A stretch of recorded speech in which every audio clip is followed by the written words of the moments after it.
उपासना के मार्ग में उपासक को ऐसी दृढ़ भावना बनानी है कि चाहे हमारे शरीर को भयानक पीड़ा मिले, अपमान मिले, तिरस्कार मिले, चाहे हमारा मन हमारे खिलाफ हो जाए, भोगों में आकर्षित कर दे, या विश्व हमारी निंदा करने लगे, मुझे किंचन मात्र भी कोई भय नहीं, अपने मार्ग में अटल रहूंगा।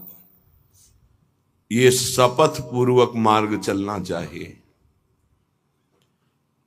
प्रारंभ में ही ये शपथ खा लेनी चाहिए, अब मैं प्रभु के मार्ग को नहीं छोड़ सकता, चाहे जितनी पीड़ा दी जाए या प्रलोभन दिया जाए। हर सुख का प्रलोभन माया देगी, प्रभु को नहीं छोड़ना है। जो उपासक सुख का लक्ष्य करके इस मार्ग में चलता है वो भ्रष्ट हो जाता है। वासनाएं साधना से दब जाती है, मिटती हैं भगवत साक्षात्कार या ब्रह्मबोध से।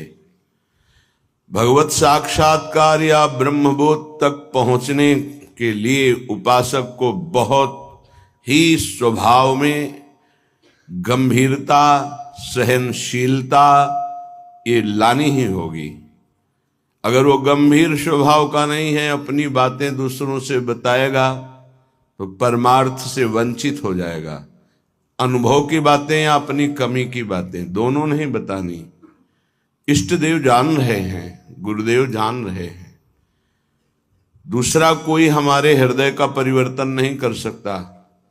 अगर हमारे हृदय का परिवर्तन कर सकता है तो हमारा आराध्य देव कर सकता है। आराध्य देव सर्वज्ञ है, इसलिए मुझे कहने की जरूरत नहीं।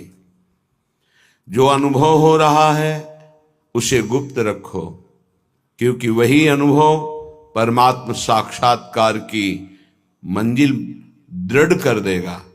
अगर अनुभव बताने लगे तो खाली हो जाओगे, परमार्थ में चलने की योग्यता खो दोगे।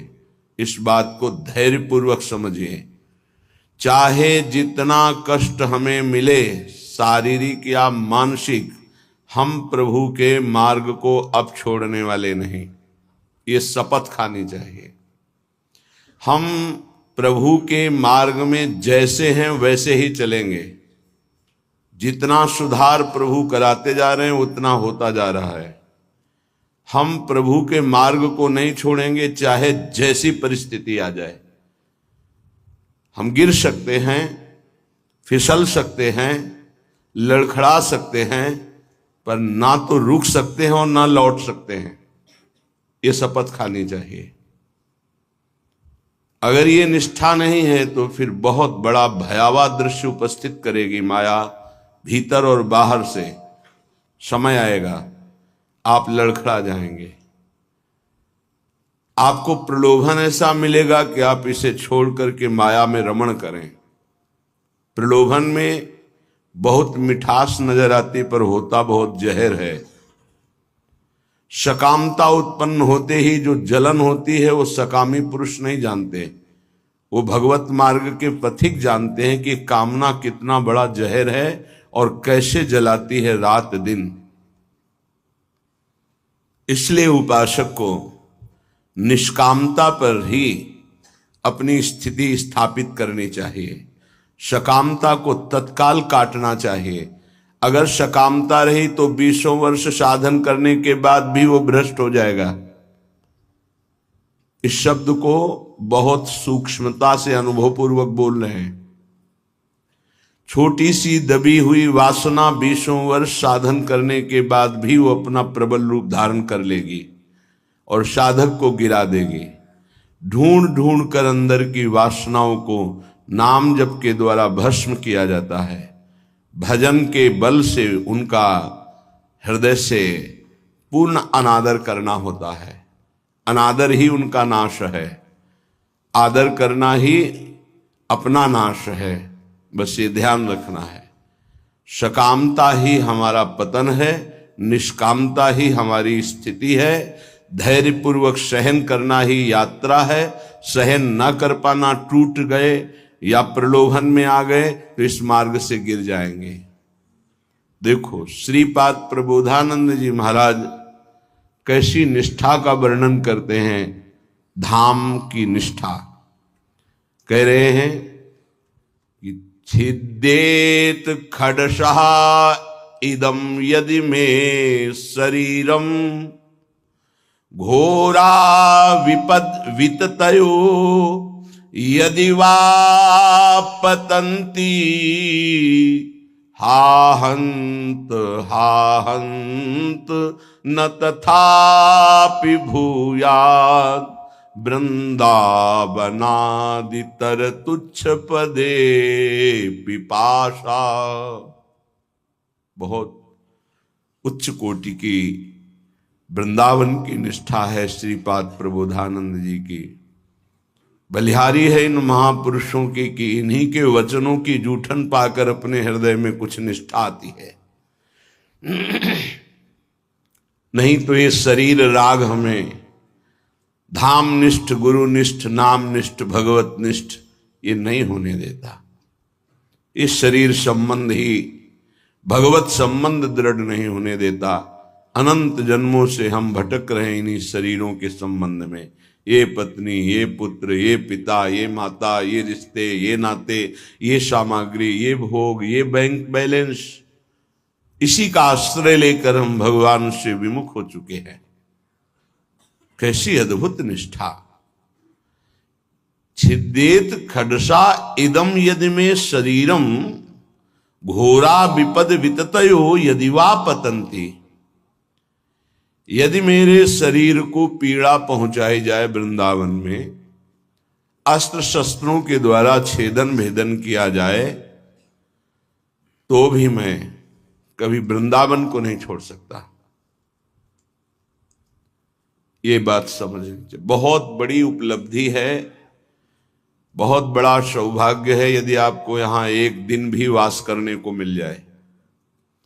फिर जिनको आजीवन वास मिल गया है तो दुर्भाग्य है कि वो प्रिया प्रीतम का चिंतन नहीं करते हैं, सत्संग नहीं सुनते, श्री जी की लीलाओं का गायन चिंतन नहीं करते, व्यर्थ में समय नष्ट करते हैं।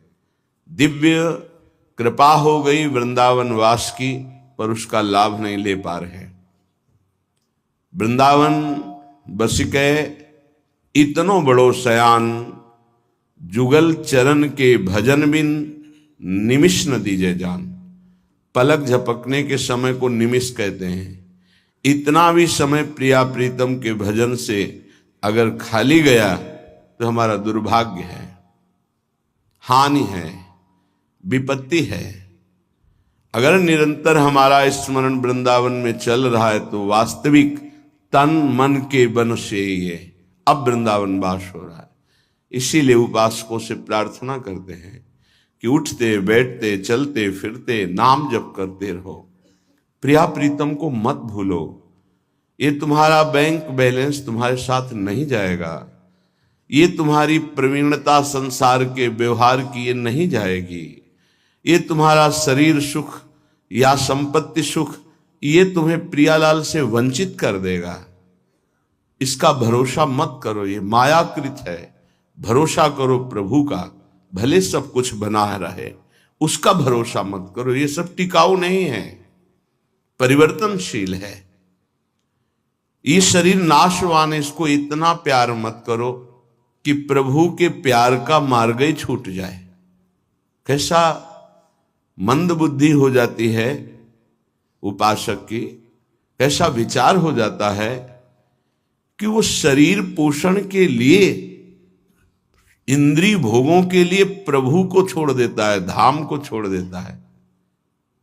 ऐसा है, वो धाम को छोड़ देता है, प्रभु को छोड़। एक विषय, एक इंद्रिय मन के साथ मिलकर ऐसी ठगाई की कि प्रभु से विमुख कर दिया, धाम से विमुख कर दिया, गुरु से विमुख कर दिया। तभी कहा शपथ पूर्वक इस मार्ग में चलना चाहिए। हम तो आए नहीं, हमें लाया गया है। यदि लाया गया है तो अब समझ में आया कि मेरे ऊपर कृपा हुई तो मैं शपथ खाता हूं कि अपने प्राण त्याग सकता हूं, लेकिन अपना मार्ग नहीं, पक्का। पर आजकल शपथ भी ऐसे ही खा ली जाती है, उसकी सत्यता, उसका निर्वाह करना बहुत कठिन हो जाता है। प्रतिज्ञा, शपथ, ये सब में खवाई जाती है। अगर किसी भी डिपार्टमेंट में है तो उसको शपथ खवाई जाती है। आप ये गुप्त बात कभी किसी को नहीं बताएंगे, आप ऐसे चलेंगे, आप राष्ट्र की रक्षा करेंगे, आप शपथ खाइए कि धर्म पूर्वक, सत्य पूर्वक अपने राष्ट्र के लिए प्राण समर्पित करेंगे। आप तो परमार्थ के प्रतीक हैं, अनंत ब्रह्मांडों के स्वामी के चरणारविंद के समीप परम पद प्राप्त करना है, तो आपको तो शपथ खानी ही होगी। क्यों? यदि शपथ पूर्वक नहीं चलोगे तो आपको माया भ्रष्ट कर देगी। शपथ पूर्वक चलने पर है कि गिरूंगा, लड़खड़ा जाऊंगा, लेकिन पैर से नहीं चल पाऊंगा, तो घसील के चलूंगा, लेकिन चलूंगा प्रभु की तरफ ही। अर्थात बिल्कुल योग्यता न रह जाने पर भी हम प्रभु के ही मार्ग में रहेंगे। हमको प्रभु से अब कोई अलग नहीं कर सकता। ये निश्चय करो, इसमें बहुत बड़ी सामर्थ्य है। यदि हम परमार्थ को स्वीकार किया है, चाहे गृहस्थ में हो चाहे विरक्त में हो, अब चाहे हमारे शरीर को काट दिया जाए तो भी अंतिम समय हम राधा ही बोलेंगे। हमारे जीवन का उद्देश्य प्रभु ही है। श्रीधाम वृंदावन की वास की निष्ठा का परिचय दे रहे हैं ध्रुवदास जी। खंड खंड होए जाए तन, अंग अंग सत टूक, वृंदावन नहीं छाड़ियो, छाड़ी वो है बड़ी चूक। बड़ी चूक। ये जो बाहर से भक्तजन आते हैं, इनके ऊपर श्री जी की कृपा है, पर आपका दुर्भाग्य हो जाएगा यदि इनसे आप घनिष्ठ अपनापन कर लिए। घनिष्ठ संबंध श्री जी से और श्री जी के संबंध से इनसे संबंध, डायरेक्ट हमारा कोई संबंध नहीं होना चाहिए। श्री जी के नाते से है, श्री जी के संबंध से है। एक बहुत अच्छे ब्रजरज सेवी महात्मा इसी संबंध में चूक हो गई। कुछ लोग बाहर से आए, ऐसा कभी किसी को नहीं करना चाहिए। बाहर से आने वालों को, उनके 500 शुगर थी, बहुत अच्छे ब्रजरज सेवी और सरल स्वभाव संतों का हो जाता है, क्योंकि हमारी स्वामिनी का स्वभाव है अत्यंत दयालु, करुणामय, सहज, सरल। किन्हीं किन्हीं संतों का बाहरी स्वभाव नारियल की तरह होता है। नारियल ऊपर से कठोर होता है, वो अंदर से देखो तो बहुत मिठास वाली गिरी होगी, उसमें मीठा जल होगा, पर बाहर से कठोर रहता है, नीरस रहता है। ये स्वभाव होना ही चाहिए। निर्विकार परम पद की प्राप्ति के लिए हर साधक का स्वभाव इस नारियल की तरह होना चाहिए। बाहर से नीरस, जटिल, कठोर, अंदर से सुकोमल। अगर बाहर से सुकोमल हो गए तो मारे जाओगे, इस मार्ग में मारे जाओगे। बाहर से रुद्र दृष्टि, हृदय ममता शून्य, हृदय ममता, निर्ममो निरहंकारा सम दुखा सुखा क्षमी, श्री भगवान का आदेश है। निर्ममो निरहंकारा।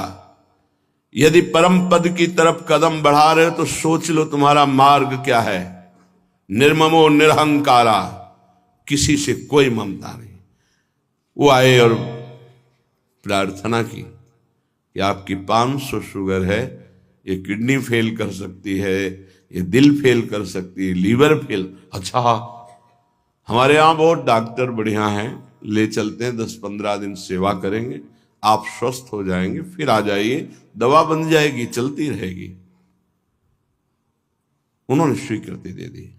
वो नहीं वापस आए, वही शरीर पूरा हो गया। आप लोग बाहर से आते हैं वृंदावन लाभ लेने के लिए। अगर आपको श्रद्धा है और कोई संत बीमार है तो यहीं उसकी व्यवस्था कीजिए। उसको बंबई, कलकत्ता, दिल्ली ले जाने की कोशिश मत कीजिए। उसने अपने जीवन को श्रीधाम की रज में दिया है, कष्ट से पीड़ित होने के कारण, प्रबल निष्ठा ना होने के कारण हो सकता है वो हामी भर दे, तो आपको नहीं ले जाना है। वो कहे भी तो नहीं ले जाना है, नहीं महाराज हम यही व्यवस्था करेंगे आपकी, तब तो आपकी सेवा मानी गई। आप उनको धाम छोड़वा दिए तो कौन सी अमरौती पिला देंगे आप? क्या मृत्यु पर विजय आप दिला सकते हैं क्या? श्रीधाम वृंदावन दिला देगा। हाँ, ये है कि रजोपसेवी प्रियालाल के चरणारविंद के कहीं भी शरीर छूड़े, वो तो प्रिया प्रीतम में स्थित है, पर वो लाभ जो हम लोग याचना करते हैं कि जय श्री भट्ट धूल धूसर तन यह आशा और धार, कुछ विशेषता है, पक्का मानिया इस रज में शरीर छोड़ने की कुछ विशेषता है, मान लोगे तो जान जाओगे।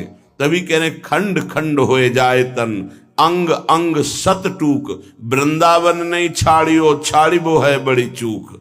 यहां कह रहे हैं छिद्देत खडसा इदम यदि में शरीरम, घोरा विपद विततयो यदि वा पतंती। यदि धार वाले अस्त्र से भी मेरा शरीर काटा जाए तो मैं वृंदावन का कभी त्याग नहीं कर सकता कि भाई वृंदावन में तो बहुत दुख मिल रहा है, अब तो चलते हैं यहां से। शपथ पूर्वक इसीलिए कहा है कि अगर शपथ पूर्वक नहीं रहोगे तो बड़ी विचित्र दशा है। हमारा धाम और धामी श्यामा श्याम बड़े कृपालु हैं, यदि आप जाना चाहते हो रोकेंगे नहीं, और नहीं जाना चाहते हो तो कभी जाना नहीं पड़ेगा, किसी भी कार्य के लिए नहीं जाना पड़ेगा। ये अपने अनुभव की बात कह रहा हूं, किसी भी कार्य के लिए नहीं जाना। और आपने निश्चय किया है कि बाहर जाकर ही हमारा काम चलेगा, तो पक्का बिना बाहर जाए आपका काम ही नहीं चल सकता। और आपने निश्चय किया है कि श्रीधाम वृंदावन नहीं छोड़ूंगा चाहे मर जाऊं, तो हर